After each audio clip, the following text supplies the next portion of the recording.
Henry, like We had like mold. I actually ended up moving to Georgia. did you go to Atlanta? That New York to Honestly, Atlanta pipeline is too strong. as soon as I came back, I went right to path. Because why would I come here with my kids, but I'm not?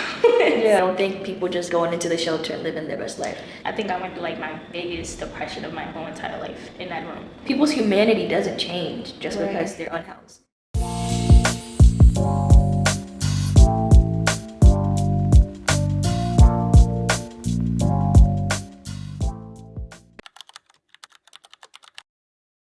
All right, y'all, welcome back to No Place to Land podcast. Thank you for tuning in. I'm super excited to be filming this podcast episode with the one and only Asia Smith. She's going to be telling you all a little bit about her story. Asia Smith is a mother of two beautiful baby girls who experienced homelessness throughout her childhood. So she's going to tell you a bit about the different points over her course of life where she experienced homelessness, both as a child herself, but also as a mom with two children now. So I'll turn it over to you, Asia, to introduce yourself to the audience. Hi, my name is Asia. I'm from New York City. What borough, girl? You gotta rep your borough. Rep your borough. I was actually born in Harlem. I was kind of raised in the Bronx, and I want to say Lower East Side, because that's where I really started off as, and now I'm in Brooklyn, so I'm just bouncing around. She's a city girl, Right. Through and through. All right, so tell us about your childhood, growing up in New York City, what that experience was like, and then ultimately when homelessness really started for you up until now. Okay, so I want to say when I was born, I basically was living in my Nana's house. My Nana was my mom's grandma, and we were staying there. And I want to say, like, at that point, she knew she probably had to go into the shelter. So she took me into the shelter, and we ended up being on Lower East Side, Henry Street, which is crazy. If you know Henry Street, like, that's a staple in New York. For sure. We were there. I want to say like 3 years. So when I was about 3, my brother ended up coming, into this world. And once he was born, we ended up getting into an apartment, and our apartment was actually in the Bronx. So I want to say Brook Avenue, St. Anne's, 138th Street, like not far from Harlem. So it was like right across the bridge. So literally, we were there. I want to say most of my childhood I was there. So I mean, I don't think that my homelessness story starts there. I want to say it really started, like, when I began to, like, understand the point of independency and really just trying to find my own and where do I fit in, because I had siblings, My mom ended up having 2 more children, and things started to get really packed for me. And then I ended up being rebellious a little bit and, having my own children, I want to say, and which was like the best thing that ever happened to me, because I think it also caused me to mature and want to be more independent. So yeah.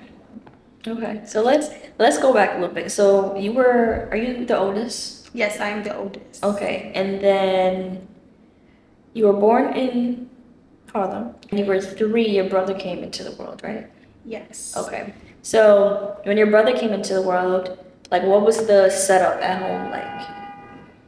Y'all were in the shelter still at this time, or am I mistaken? We were in the shelter probably till he was like maybe a year old. Okay. And after that, we moved to the Bronx. But Got the you. setup was kind of like me and him were sharing a room. So it was like a 2-bedroom, which wasn't bad because, as a kid, you're not really thinking I'm on my own room. It was just more so I have a sibling and toys, fun. like, Christmas, it don't matter. Like, but at the same time, as I started getting a little older, I'm like, I'm sharing a room with my brother. Like, I didn't want to share a room with my brother. I wanted to have my own space. Yeah. But, that's not how life works. Yeah. And, we ended up having more siblings in the same room. So my mom kind of had to like do like a little upgrade. But the reason why she got an upgrade was because I feel like it's a common issue that I really overhear. We had like mold, where buildings weren't being fixed, things weren't being maintenance. And yeah, so at that point we had to get out of there, or like it's a health risk, right. And my brother had bad asthma too, so it was just a lot with that. But as far as that, we ended up moving literally right up the block. So Cypress now we're on Cypress, 138th. so it's like in that apartment, it's a 3-bedroom. So it was pretty calm. I ended up, sharing a room with my little sister. We're like 10 years apart. And my brother ended up sharing a room with my brother. Okay. And they're like, so it's 2 girls and 2 boys together. Yeah. But ultimately, you're still sharing a room. Yes. I'm still sharing a room. Even as, me being like 15, 16, because mind you, my sister's like 5, 6 years old. So now I'm like, little sister. Little sisters. But, at that point, which caused me to be rebellious in a way, because now it's like my mom, she's like a single mom, she's working every day, I gotta watch the kids.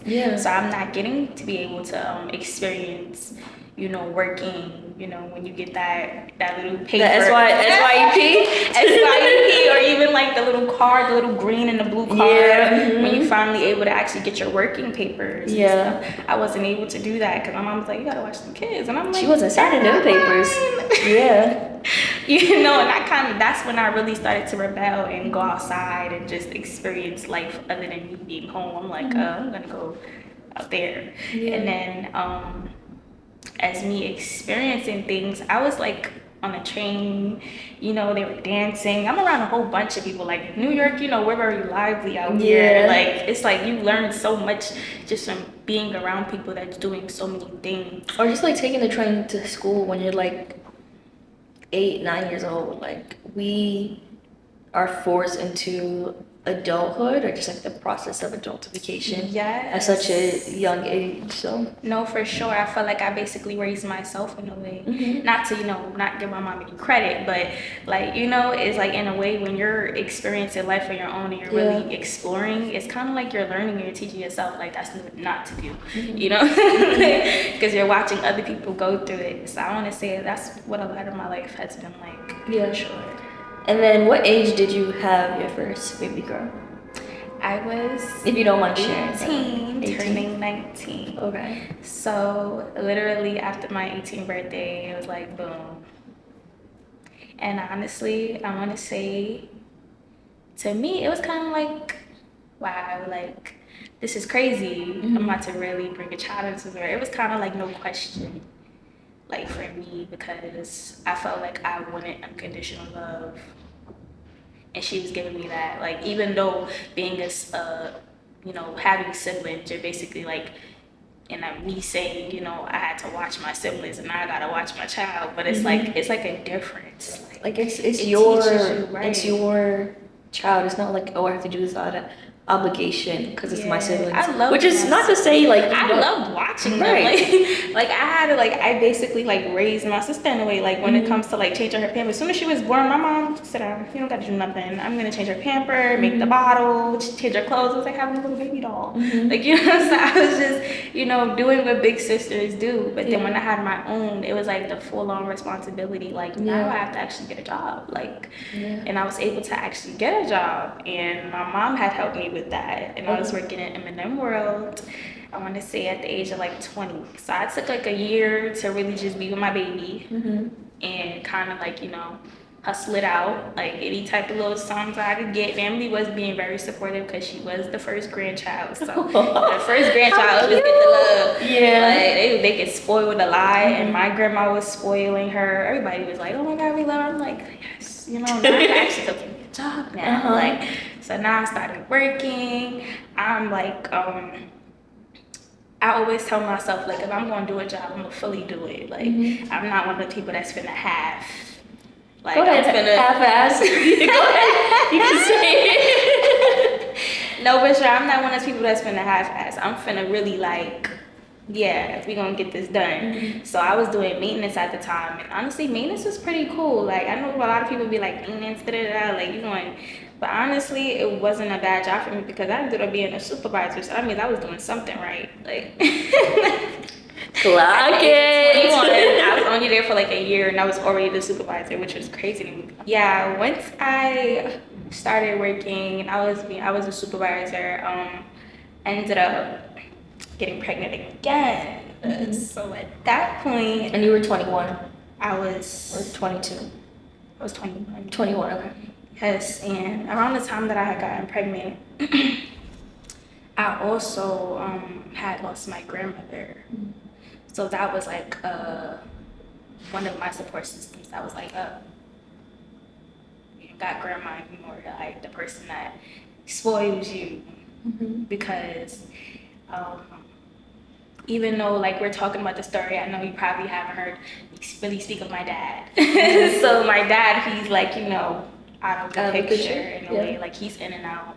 But for the most part, I know my grandma, she was like a really, really stable for me. That was somebody who was just always there for me, always sending me stuff, making sure we were good, taking us for the summer. So that's where I want to say like my childhood wasn't bad, but I feel like those were the best parts. And then when I lost her and I ended up getting pregnant the second time, it was kind of like she was like a miracle, like I'm keeping her. That's it. And I didn't know she was her. I thought it was a boy. I'm like, I gotta prepare myself because if it's a boy, I don't know what I'm gonna do. Cute. But she was on my side, my grandma, I swear, because I ended up having a girl, and now we have two. And then there were two. Yeah. So, okay. What was the transition like in terms of like housing when you were living with your mom to now having two girls? Were you still with your mom? Like, what was that like in terms of, housing? Well, when it came to housing, right, with my first, it was three of us sharing a room. So at this point, it's like, You, your sister, and your baby girl. Yes. Okay. Me, my sister, and my baby girl. So we had like one of those little pull-out beds, so we could make some space, and then it was like a crib on the other side of the room. So it was really packed. Yeah. To be honest, it was packed, but we were making do. Like I'm like, okay, it's fine. I can manage this because I'm still being able to work. But then when I ended up getting pregnant again, it's like, where's my first child got to be me now. And my second, she has to have a crib now, and then my sister still has to squeeze in. And mind you, we're 10 years apart. So as all of this is happening, she's now like, I'm 18, 19, 20. She's 8, 9, 10. Yeah. Like literally. So it was kind of like she's growing, and then they're growing and I'm growing. So like at this point, I needed my own space. Like I wanted to give my sister her own space too, because I felt like it wasn't fair to her either. Yeah. Like she was growing and she didn't need all of this stuff around her. But she's an amazing aunt though. Like for sure, she's definitely like my support system, because now it's like I dropped them right off. Like even though I don't live there, here we go. So once you decided that you needed more space, where did you end up going? I actually ended up moving to Georgia. I wanted to What was try that something like? new. Wait, hold on. For those of y'all that watched episode 1, y'all know that I went from New York to Georgia. So it's interesting that you went from New York to Georgia too. But you were much older than I was when I made that transition. But go ahead. I felt like I wanted something new. I'd never been to Georgia before, so I'm like, let me go out there. My cousin was out there. Did you go to Atlanta? I did. The New York to Atlanta pipeline is too strong. Honestly, but it wasn't really Atlanta. I think I was probably like maybe 20, 30 minutes out from Atlanta. Okay, so I wasn't like in Atlanta, but I was right there. I'm like, I basically could drive over there. Yeah. But yeah, I ended up moving out there, but it was only for like a month and a half. It could have been a full-on stay. Yeah. But their system out there is totally different from New York system. So before I did leave to go to Georgia, I did kind of try to, little public assistance out here, try to see what it was going to do for me. And it was kind of like I had to find ways to really maneuver with it, because now I couldn't use my own address. I had to use someone else's. Okay. So it was a little more difficult. So at that point, I was just like, forget all of that. I'm not doing that. I don't got time to be sitting here waiting for my mail to come at somebody else's house. So I'm like, I'm going to go to Georgia. I packed them up. Yeah. We didn't take everything, but we took the essentials. We took what was important. Yeah. So We ended up leaving, and it was like a 16-hour bus ride. Me and the girls, I'm like losing my mind. And they were young at this point, They right? were like 3 months and 2. Oh, wow. Well, 3 months and actually 3. Yeah, because they're literally 3 years apart, and their birthday is literally 7 days apart. Either way, they're babies. Like, That's what I'm saying. on the 16 They're like bus back to ride. back with it though. Like they're like literally, I'll be like, ugh. Yeah. So there were. Siani was an infant in Egypt. She was about 3 years old, and at that time, I'm like, okay, we're gonna make this move. I ended up moving in with my child's father.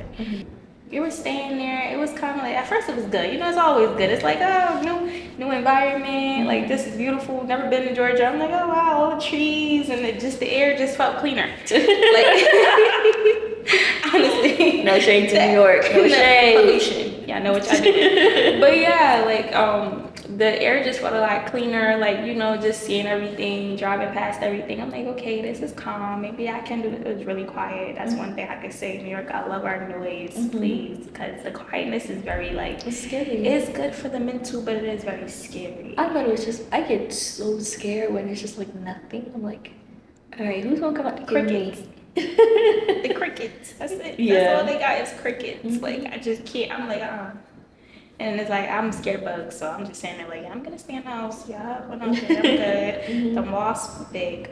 But but other than that, the living situation when I was in Georgia was a lot difficult because I didn't know what I was getting myself into. So now I'm moving in with my child father, and he got his friend staying here, bedroom taken. I'm like,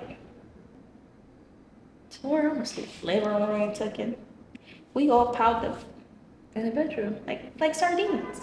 So at this So it was the same thing, like, piled up in New York, piled up in Georgia. It wasn't the reset that you wanted in the first place. Exactly. It took me going out there for him to finally be like, oh, you have to go. I got my family staying here. You have to go. I got my family staying here. But I feel like that's something that you should have known. Like, Beforehand. I got kids. You got a kid. Like, it's something that we should have had established to make me feel more comfortable because I'm coming all the way from New York. I didn't have to do that. Yeah. But, you know, things happen.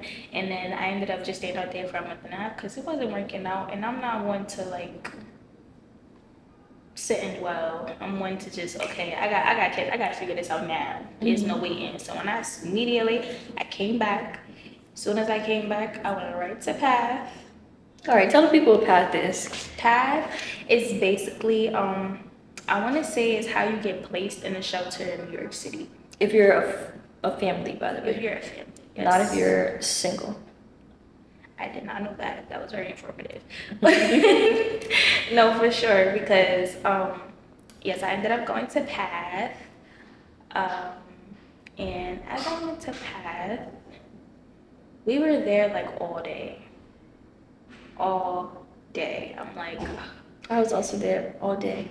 Every single time we met, we as in my mom and I could not go to school that day, and I had to be there. yes, because if you're not there, Yeah. you're just They just disregard. watch it to the side. Right. So for anybody out there, any mom, any head of the household, it doesn't matter.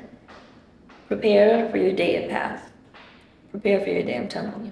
Break snacks, Please. extra Pampers, wipes, anything you might need because it gets really lengthy. And honestly, I say try to pack light if you can. Yeah. Because at that point I brought like a little bag, maybe a couple clothes, because I knew it was just me by myself. And then when they did finally place me, because I had to basically, excuse me, I've been here all day. Excuse me, I've been here all day. Excuse me, I've been here all day. Right. So at this point, they're like, okay, listen, we placed you somewhere. I'm like, okay, good. Where did y'all place me? Henry Street. Mind you, I lived on Henry Street when I was like 1 year old. I do not remember them times. So, now that I'm going there, I'm like, why would y'all place me all the way down there? I'm over here complaining about it. Like, why would y'all place me all the way down there? Like, that's really far. I live in the Bronx. Yeah. They're gonna place me all the way down someplace I don't even know where I'm going. Mind you, how did we get there? They put us on a school bus with like a whole bunch of people. So it was like really packed. Then on top of that, they placed me on the wrong school bus. So my experience was already like Trash. And inconvenient. for sure, it was frustrating because before you're able to be solidified in your shelter, you have to basically wait like 21 days to a month. So they basically had to find me eligible of being homeless. Yeah. Which is crazy because why would I come in with my kids but I'm not? Yeah. Like, so it's like, all right.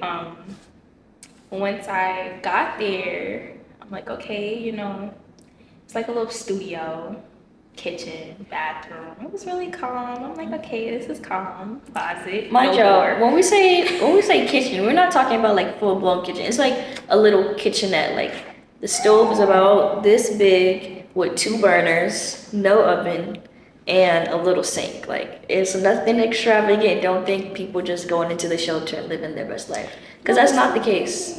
I actually did have an oven. Really? Yes, I had an oven. Girl, you And they lucky. gave me a microwave. It was on a little table though, but it was like basically the stove, the sink, and the fridge. You know what's no crazy? Counter. I had no oven. So my mom and I used to just like cook stuff on the stove. Like the stovetop, right? On the stovetop. We had no oven. You could have a microwave. Do we have one? Yes, but we had to hide it every time they did room checks. We had, I'm pretty sure we had a fridge. It was either like a regular fridge or a mini fridge, but meals, you had to be creative because nothing was going in the oven.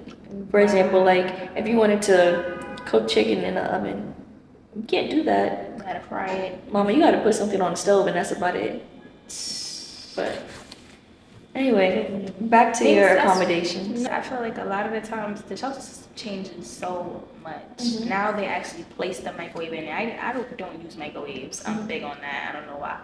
But but when I'm like, I'm not using it. What is this microwave doing here? I need space. So I did like literally because the kitchen was very small. It wasn't a big kitchen, but it was, at least we had something at that point. It was like the first step of me realizing that I'm really alone and I'm isolated. Honestly, it was very depressing. I think I went through like my biggest depression of my whole entire life in that room. So I want to say it wasn't even an apartment, it was a room. Yeah. Like literally, that's what it is. Like it didn't feel like I had any privacy. It felt like they were invading my space. It felt like I had to let them in, and I hated that.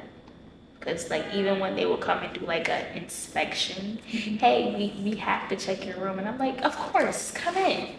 Like I don't even want y'all in my room. Like like it felt like a parent. Yeah. Like just coming in, and I'm just like, But it's something that I realized that I had to go through so that I will never be in that position again. Y'all will not see me anything in my power that I have to do to make sure that I'm safely housed for the rest of my life and my kids do not have to go through the system. I will do it. Like, and that was one thing I could say that I did take from me just being there, and also just having someone to talk to. Like being in there, I want to say also when you're like going through trying to find housing and stability, it's like they don't really help you. It's not really a helpful environment. It's like they're basically telling you, oh, check all the boxes. Do you have this? Do you have that? Did you do this? Did you do that? Yeah. Instead of them just really like, hey, how are you today? Yeah. Let me like tell you about this, or let me really inform you. No. In additional context, when you're in a shelter, oftentimes you are connected to a social worker and you meet with your social worker. How often? My mom was the one having once a week. Sometimes it's once every 2 weeks, depending on your length of stay. Yeah. So you have to meet with this person every week, and they basically, I don't want to say it's like controlling because it's not. Well, it's not fully controlling, but essentially their role is to make sure that you're doing X, Y, and Z and you're checking all these boxes, because ultimately what they are trying to do is get you connected to a voucher or some sort of housing program that could get you out of the shelter and into permanent housing. That's what their intended purpose is. But because social workers, particularly social workers in the shelter system, are so overworked and underpaid, That means that they are handling many people at one time. That means that they get burnt out and they leave their job. So you have to get accustomed to a new person very frequently. And it's just like, it's like with any other relationship, once you're, going good with someone, to have that ripped under you and then have to start from scratch and do that again and again and again on a loop, you lose interest. So this whole rhetoric about like, oh, people go into the shelter and waste time, it's just like, sure, somebody might, but oftentimes that's not the case of what happens. The optimal efficiency that the system can have, it doesn't, because employees are burnt out. But also, it's just like the way that tenants are treated as they are living there is not how any human being should be treated. It's more so like, okay, authoritative instead of caring and nurturing, but also accountable. So that lack of empathy, whether it's due to somebody's capacity or just the nature of their work, like empathy is so important in this work, and it's just not sustainable because of the shelter system. What happened next / where are you now? At this point, I am trying to navigate the housing, like the housing part, trying to figure out what type of programs are there. How can I be housed? Because now I'm in the shelter. There's no, if I don't do the work and if I don't ask questions and if I don't go do my own research, it's not going to just come to me. Honestly, I ended up just, okay, at this point, I'm about to try to do training because I knew. What kind of training, by the way? I want to say security. It was either going to be security. It was going to be, it was HVAC at one point. I'm like, I'll be an HVAC technician. Like, I tried like just about everything. I even was doing like Excel, PowerPoint training on the computer. You know, maybe I could just try to figure out, how to do some documents or whatever. I want to say I tried to really do everything. I wanted to just like, because I am not a single task person. I'm I want to be multifaceted. Like, I want to do everything. I don't care what it is. I want to try it and be able to say I tried it. Exactly. Before I could sit there and tell somebody, hey, you should do this. They could be like, why do you, don't be a hypocrite. You ain't do it, so why should I? But, so I definitely want to do a lot of things. But I want to say, when I did go to my work specialist, it was me going there to find a job. And she actually, I was finally able to get into summer youth at the age of 22, which I could tell you right now, I honestly, it was an accomplishment for me. Like, for real, I don't even feel bad about it, because at first I'm like, girl, it's nothing to feel bad about. It's free money, but but I was like 22 doing finally getting summer youth, but I was proud of myself. I was like, yes, I'm doing something, especially with 2 kids. I'm like, listen, this is as good as it's gonna get. I gotta be appreciative of just the small things. And that little small thing helped me get stuff for my children. But after that, I had to come up with a plan. So that was for the summertime. It also helped me. I know there's other mothers that probably go through this when you're in the shelter and you can't find childcare. You can't get childcare because not only do they want you to have a job or go to school in order for you to obtain childcare, but it's like, what I was trying to tell them is, how can I obtain a job or go to school if I don't have childcare? Like, it was kind of like we were like going through the childcare has to happen first. Right. I gotta make sure my kids is good so I'm able to do what I need to do, whether it's get a job, because I don't want them to ever think that I'm about to just sit here and live off the government. It's not smart. Because it's only gonna take me but so far. It's gonna limit me, and I don't like to be limited. And you need childcare to go to the job interview, so it's like, these kids you can't really do nothing. They need to be taken care of. I don't got time to be sitting here, pinching pennies just for me to use the childcare system and watch my kid. No, if I could watch them myself and make an abundance of money, I promise you I will. But if I need to put them in daycare or school or have a babysitter, that's what I need in order for me to get a job. They wasn't understanding that.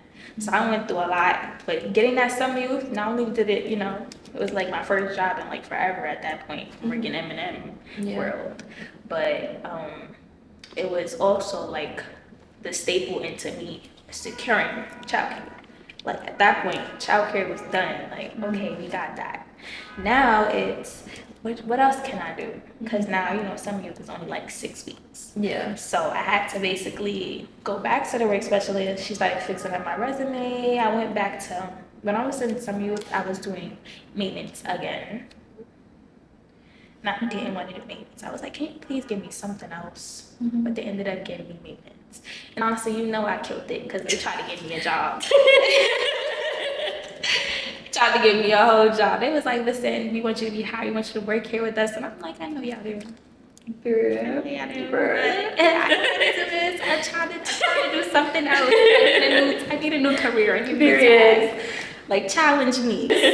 Like, for real. Because I be feeling like I be bending over backwards for y'all. Y'all got me over here mopping slips. On that 15th floor is crazy. I'm going to do it, though, for that coin. And you would do it, too, for a check. No, for real. But it was like, at that point, from the summer youth, I immediately was like, I need to find training. So I did security. I was like, okay, security ain't it for me. Because the security was like, you have to be at this time. And I'm like, but my kid got to be dropped off at this time.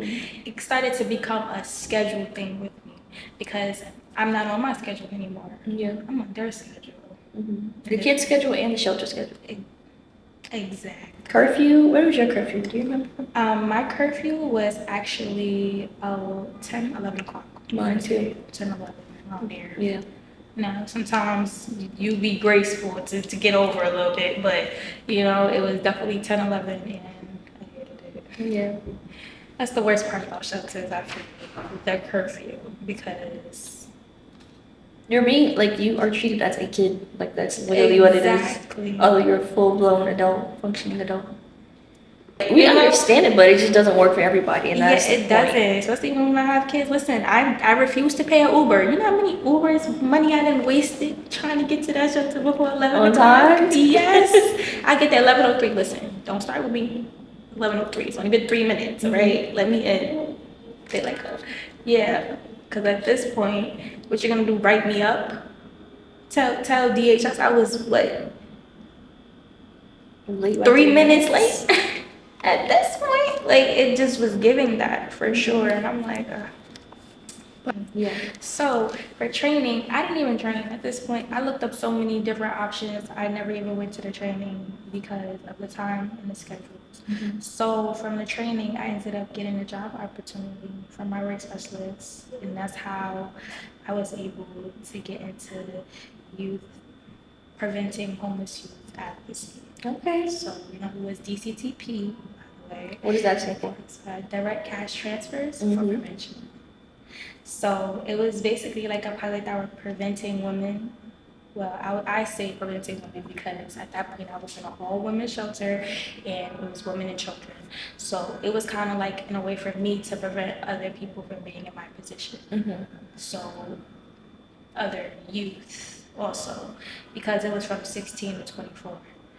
I want to say during that time, it was so convenient because I was able to be home. I was able to do Zoom.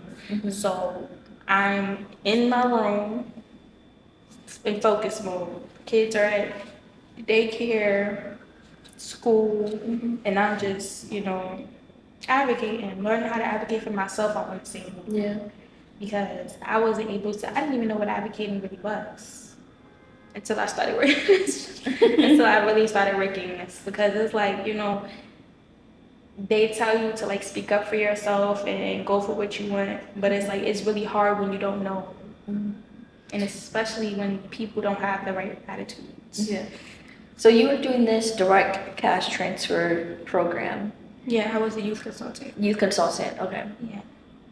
Who were you working with? And then, since you were a consultant, you were building up this program. So what were like the elements of the program? Who qualified, and all that other jazz? Well, let me rephrase that. I am a youth consultant. But I want to say who qualified is honestly any youth. It was giving so much diversity. It was giving like there's no label, there's no eligibility, requirement. And I love that because I didn't want like anybody to feel like they couldn't be able to grasp this. This is an opportunity that just no. This is New York City. We got so many different backgrounds, so many different people. Yeah. Everybody doesn't have the same circumstances. Everybody doesn't have the same situations. Everybody doesn't have the same resources. Yeah. So now let's try to figure out who and who's able to get this at this point. Who can we reach out to? Hey, do you have people over here? Okay, cool. Let's help. Honestly, the people that we were really like, that I did hear a lot that really like touched my heartstrings were like I want to say undocumented, foster, you know, it was giving a lot of like LGBTQ. I was loving it because I'm like, this is opening a door for me that I never realized. You know, like I never went through all of that. It was just really informative and like it kind of opened the door for me to know, like, you know, that even though that my situation is totally different from others, but it just opened the door for me to see everybody else's situation and be open-minded and accepting, like, you know, for sure, because everybody goes through things. And at the end of the day, this program was kind of like a way to prevent people from going through it. Yeah. Whether it's you need transportation, whether you need food, whether you might need your phone bill paid, whether you might need your rent paid, you about to be evicted today and you need that money by today. It was just giving that. Yeah. So I loved it. So it was cash given directly to young people and they could use it for whatever they needed to get their situation together. Right. I want to say after coming up with a housing plan. Okay. So see, I like that. You give people a choice and you give them like, all right, let's work together on a plan. You bring them together instead of being authoritative, like the shelter. You got to come up with a housing plan in order for you to get what you need out of it. Yeah. So even if, okay, like let's say you are getting evicted, so that's basically a housing plan because your rent is about to be paid. So we're about to help you stay in your apartment, but also we have resources. So there's mental health resources, there's educational resources. If you need somebody to talk to, like, you know, what do you need? What else do you need other than your rent being paid for this to be a longevity thing and not just okay, your rent is paid now, but next month you're on your own. Yeah. Like it's something sustainable. Like, right, which is kind of messed up. Which is what I also feel like a lot of the times happens. Like it's a one-time fix and then just like that's not permanent. I'm gonna be in the same situation in about a month. I need something more than that. Right. You need something that's gonna help you make sure that you're able to keep going.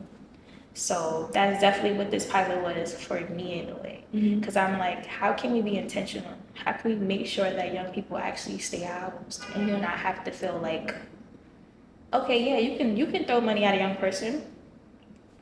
Do you think they're gonna do what they need to do with it? Or you think that maybe talking to them and really asking them, what do you need? They're not asking you, okay, what are you? They're not in your pockets. They're not trying to make sure what you spend the money on. But it was just more so, we're gonna help you with this, and you might need some of that money to be happy with. Meaning, whether you wanna take it or buy something. Who knows what you might buy? But just like anybody else on this earth, like you know, a game, like yeah, you know, and nothing's wrong with that. Like I think one of my biggest pet peeves with the average person is like, you know, they'd be like, oh, why is that homeless person using their money on this instead of going to buy food or buying a toothbrush? Just like when somebody gives you money, do they tell you what to do with it? Don't you go and buy a little something good for yourself and then you spend it on necessities? It's just like people's humanity doesn't change just because they're unhoused. They're still human. They still bleed red like you do. Literally, the only difference is the house and maybe whatever money you got in your bank account. No, like, for sure. We're all human at the end of the day. Sure. Definitely. And that's what made me, honestly, it made me feel like I wasn't alone. Because I promise you, if this program was out before, I won't even say before, like, before I got to where I was at, and my story when I had to go into the shelter and kind of figure it out. If I would have ran into this program, I probably would have been more of a participant and I probably would have took full advantage of it. Like these are the type of programs that you have to take full advantage of, whether it's giving you money, whether it's giving you resources, because they're going to take you a long way, especially if you do it right? Yeah. Meaning you actually prioritize what you need to prioritize. Because I promise you, anything that you prioritize is going to come back to you in the long run, but it's going to be so good that you're going to be proud of yourself. Like, yo, I did that. I don't got to worry about that anymore. That is checked off my list. Now I can actually focus on something that's going to make me better and make my situation better. And that's what I realized, because I wasn't able to do a lot of the things that I'm able to do now before. And I'm not even a participant. So imagine. So is the program still available for any person who's unhoused to take advantage of? I would love for it to be back up and running. Yeah. Because we do need it. Yeah. It's needed. Like, this is New York. We need it. Any type of money, I'm gonna always be, I'm here for it, for sure. Because who doesn't need to be stably housed? Who doesn't need sustainable housing? We all need it. Yeah.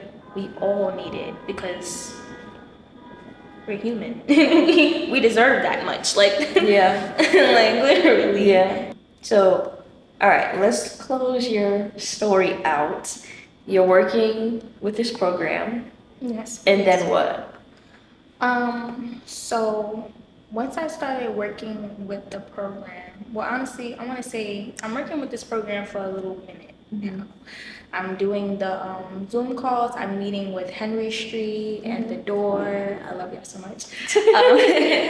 And I'm able to like actually help people. Hearing the stories and everything was helping me. Like, it was making me feel better. Like, look what I'm doing. Like, I'm actually doing this. Like, this is crazy.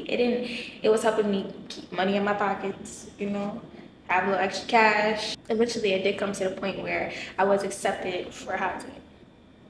So when I did get accepted to housing, this is when like everything just kind of like snapped for me. Like, oh snap, like this is real. Like, I got my apartment. It took a little minute to get in it, but it definitely once I got it, it was kind of like, okay, I have this opportunity. I've been advocating for you. I've been, doing so much already from this room that I'm in, this box, this week. And now I got my apartment and it's opening so many doors for me, because now I'm like, I don't have to check in. I don't have to worry about nobody being in my space. I don't have to, I can just be me. Yeah. So are you still in your apartment? Yes, I'm still in my apartment. I'm still housed, sustainably housed at that. Yes, because I learned a few tricks and I learned to prioritize. Even as a young person, we have to prioritize. Our bills come first, okay? All that extra fun stuff can wait. I'm telling you, it's always gonna be there. Everything's gonna be there. But when it's your time, it's your time. Yeah. Especially when it comes to being a mom, we ain't missing nothing. A baby is not making you miss anything. A baby's adding value to your life, more love, more laughter. Yeah. Like, something to live for. That's your reasoning right there, your children, if you do have children. And if you don't have children, even then, life is still worth living. So as we close this out, what is one piece of advice that you would give to single mothers who may or may not be experiencing homelessness or about to be in a predicament like that? I know you just spoke a word, but if you have any other word. I would like to say that keep going. Just keep going. I'm telling you, every day, you just have to wake up and put your best foot forward. And like I said, having children only motivates you to do so much more, because the children are the next generation. So we are building our future right now. It takes patience. It takes a lot of hard work. It takes a lot of dedication. It takes a lot out of being a mom, just for us to really like just do simple tasks sometimes. Simple tasks. But I promise you, it does get easier. It does get easier. Because it's hard for me now. Sometimes it's hard, but we got this, okay? We gonna make this work. We gonna make sure them kids are taken care of. We gonna do what we gotta do. We gonna build a future for ourselves and for them. Trust that. Believe in that. If you don't believe in nothing else. Spoken word. That was a word. Okay. I see the little finger. Well, Asia, thank you so much for joining No Place to Land podcast. It's been a pleasure to have you as a guest, but also have you as my first guest. Oh my God, I'm the first guest to say that. For those of y'all that watch my episode, I was raised by a single black mom. Asia is a single black mom, so shout out to all the single black moms out there. And like I always say, if you are homeless, if you were homeless, if you've never been homeless, thank you so much for listening. And I really hope that this podcast has moved you to have a change of heart, to have a more giving and service-based heart posture. And just to be more kind to the unhoused, no matter their age, no matter what you may see, it doesn't matter. Put that all aside. We're all human beings. So thank you all for tuning in. Please like, follow, share, subscribe on any platform in which you are hearing or seeing this episode. And I'll talk to y'all next time. Bye. Bye. This is beautiful.